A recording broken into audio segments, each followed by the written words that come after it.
orang-orang yang kurang akal di antara manusia akan berkata, apakah yang memalingkan mereka Muslim dari kiblat yang dahulu mereka berkiblat kepadanya? Katakanlah, Muhammad, milik Allah timur dan barat. Dia memberi petunjuk kepada siapa yang Dia kehendaki ke jalan yang lurus. Al-Baqarah ayat 142. Simak penjelasannya sampai tuntas.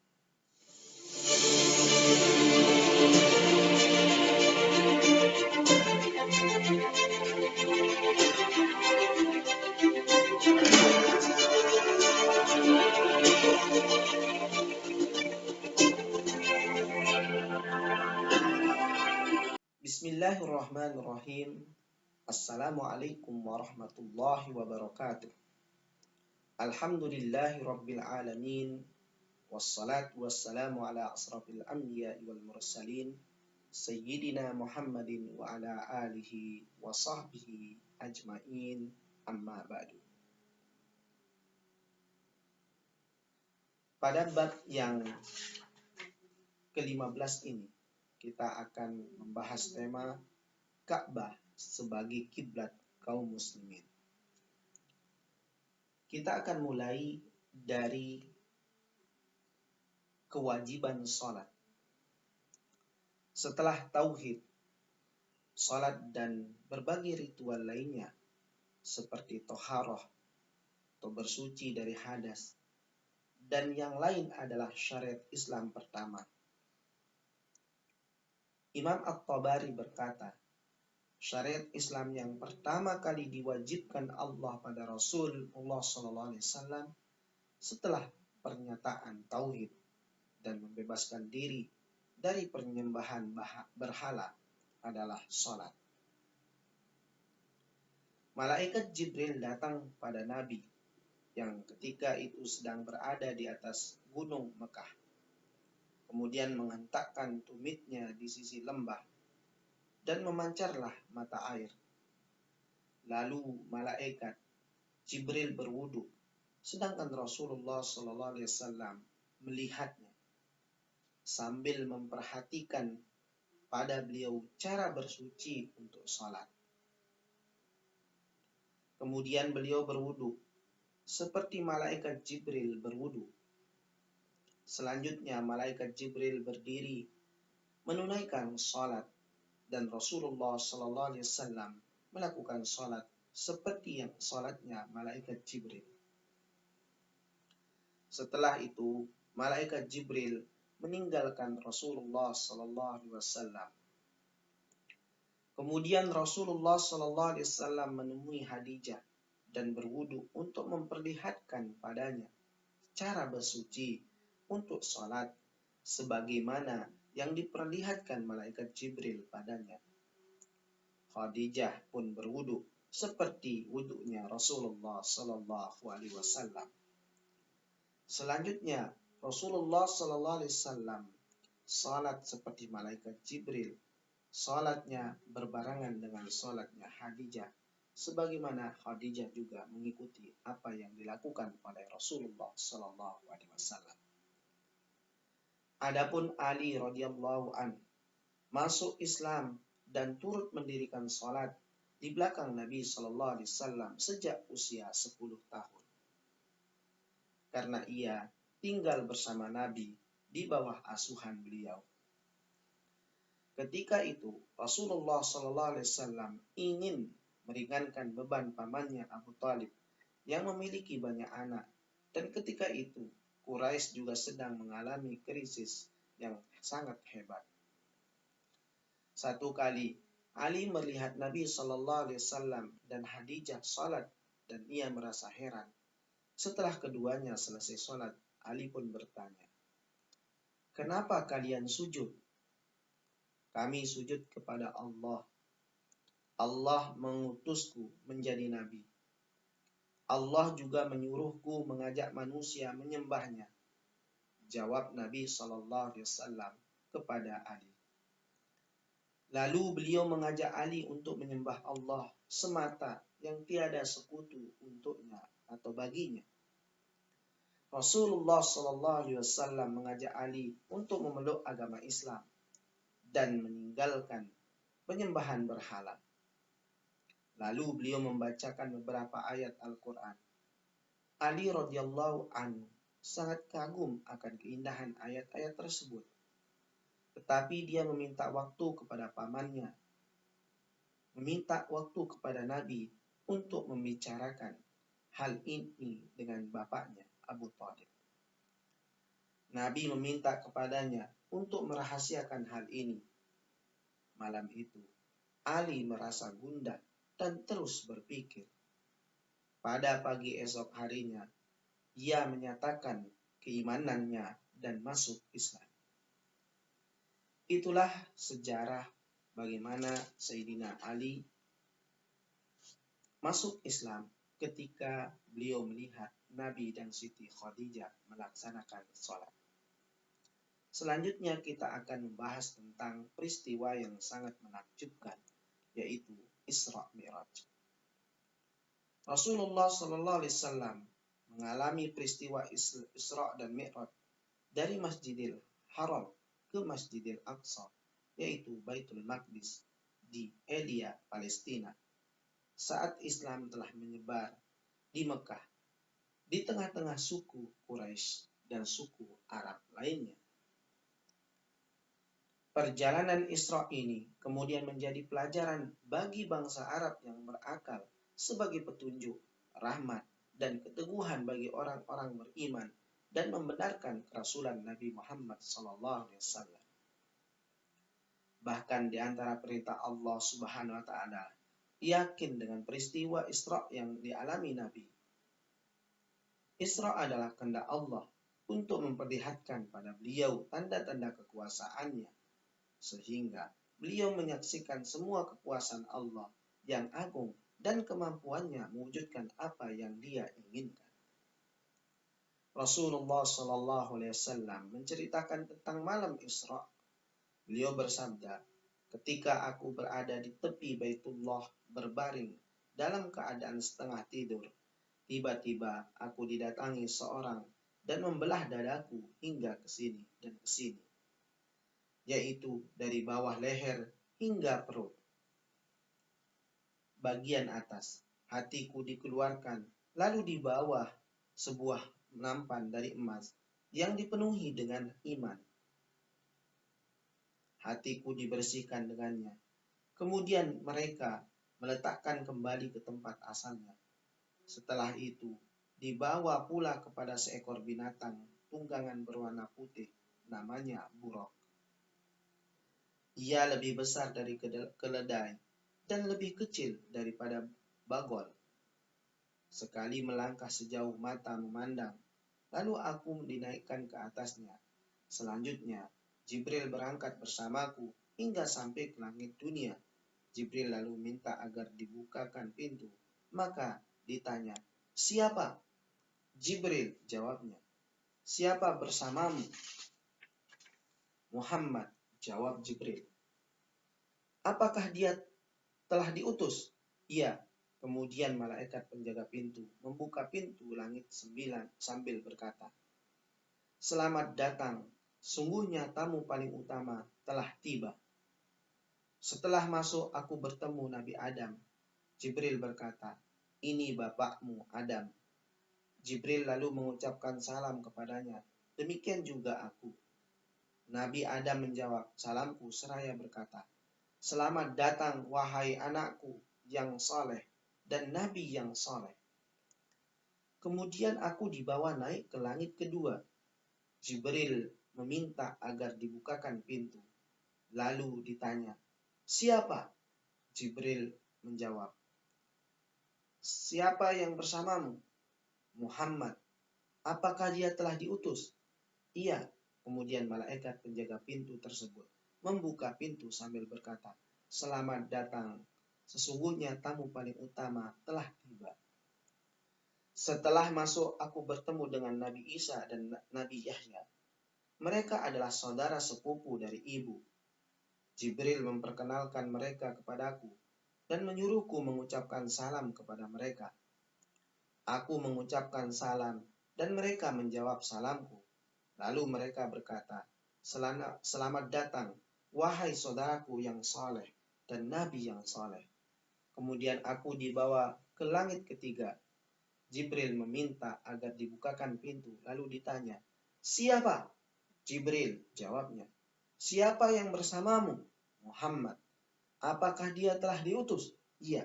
Kemudian malaikat penjaga pintu tersebut membuka pintu sambil berkata, "Selamat datang, sungguhnya tamu yang paling utama telah tiba."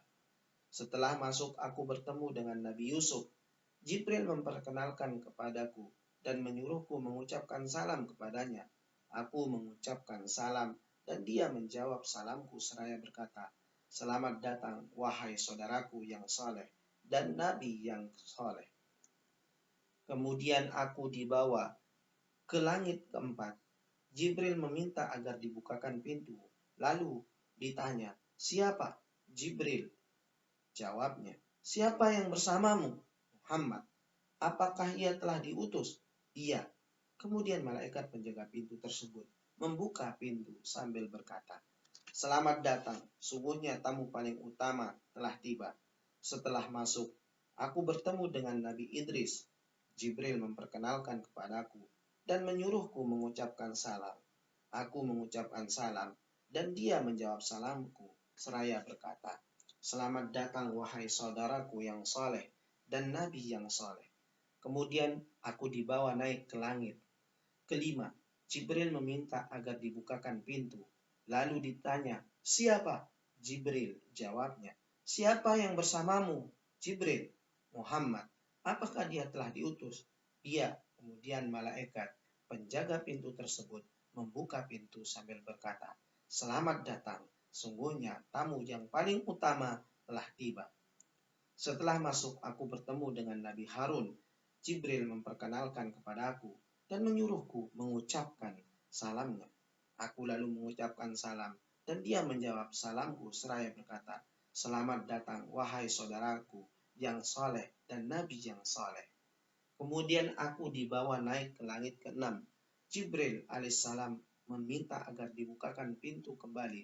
Lalu ditanya, Jibril menjawab, "Siapa yang bersamamu, wahai Jibril?"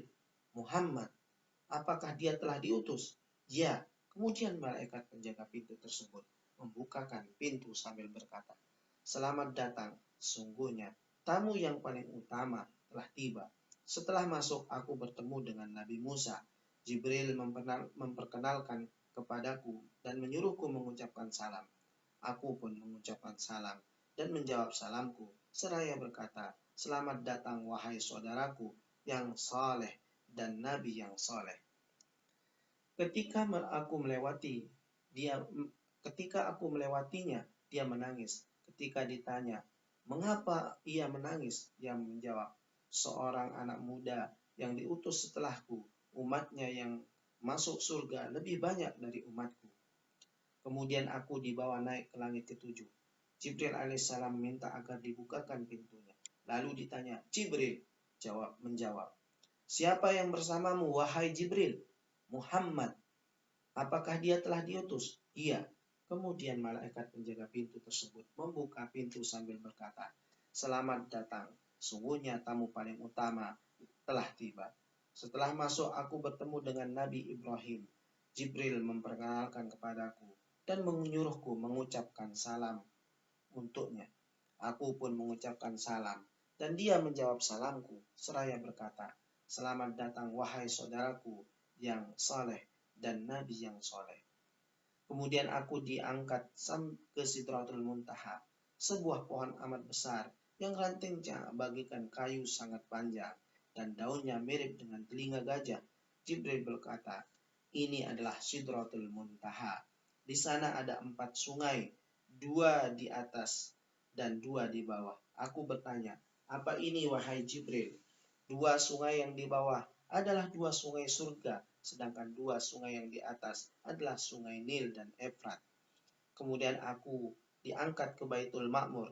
Lalu dibawa kepadaku sebuah gelas berisi khamar, satu gelas berisi madu, dan satu gelas berisi susu. Aku mengambil gelas susu itu. Maka Jibril berkata, sungguhnya itu adalah fitrah bagimu dan umatmu.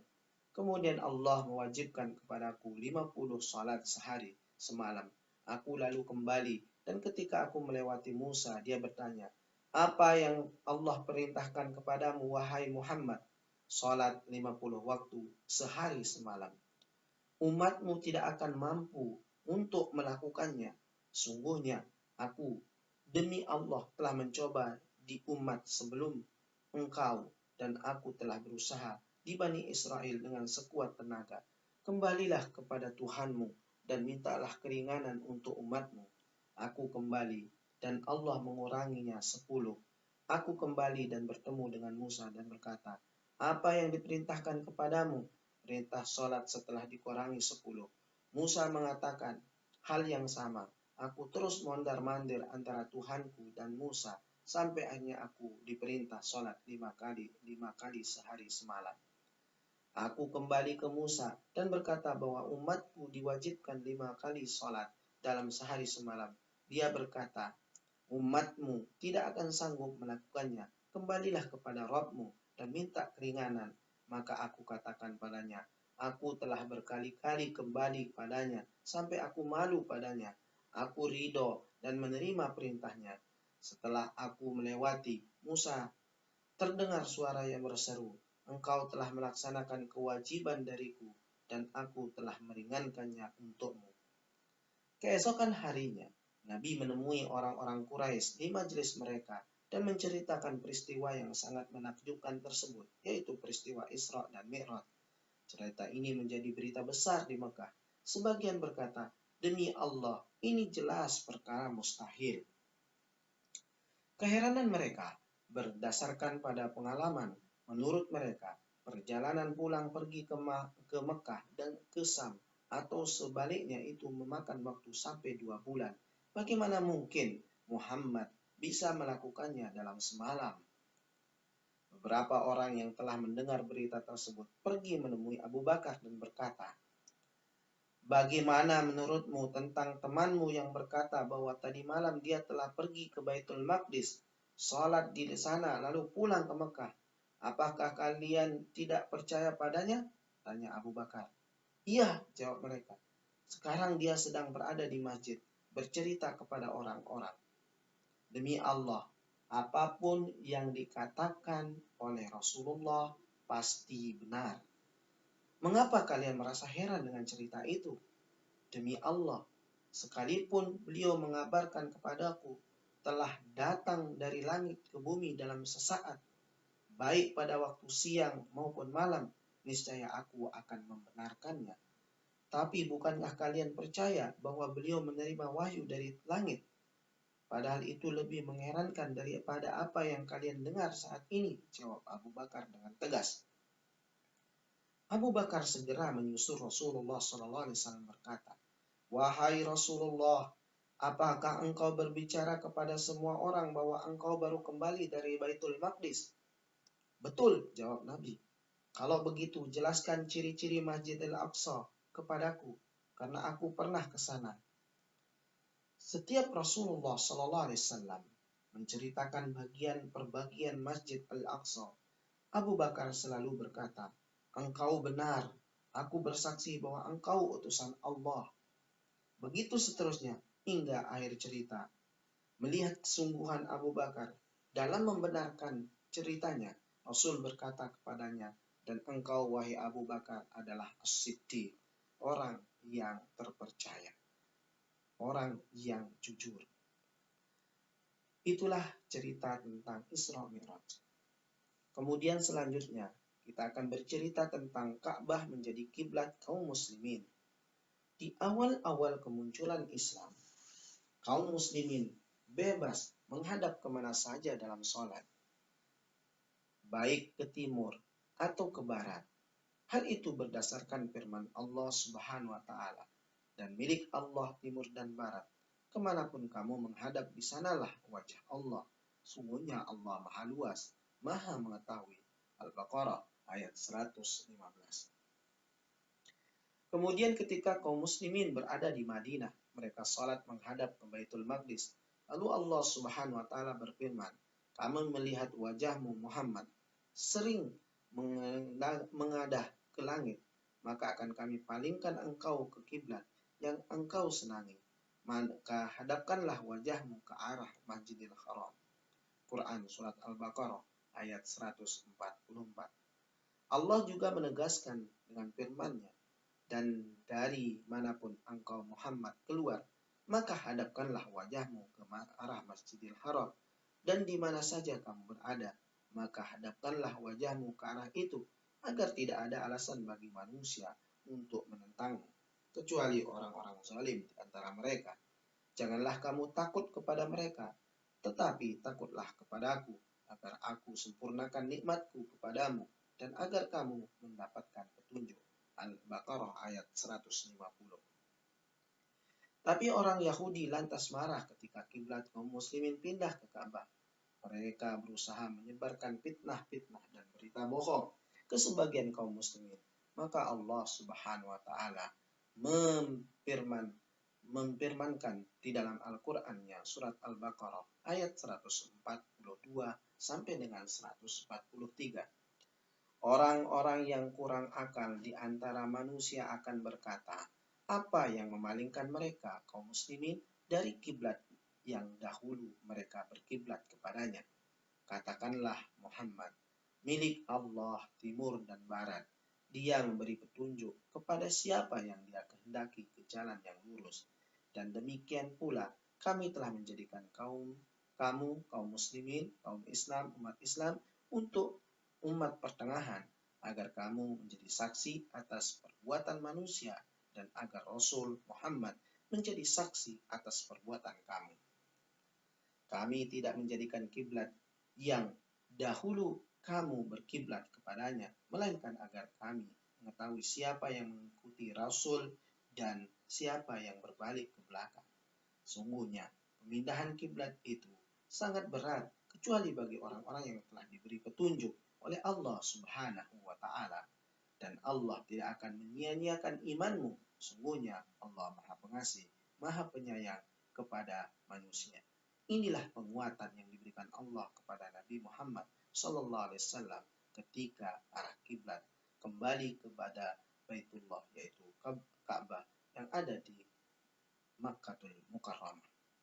Inilah bagian yang harus kita ketahui, bagaimana di bab ini kita telah membahas Ka'bah sebagai kiblat kaum muslimin dan penguat bagi kaum muslimin. Dan sejarah ini bisa dibaca di dalam sejarah Ka'bah, kisah rumah suci yang tak lapuk dimakan zaman. Inilah penjelasannya. Semoga bermanfaat dan kita akan lanjutkan ke episode selanjutnya. Terima kasih. Assalamualaikum warahmatullahi wabarakatuh.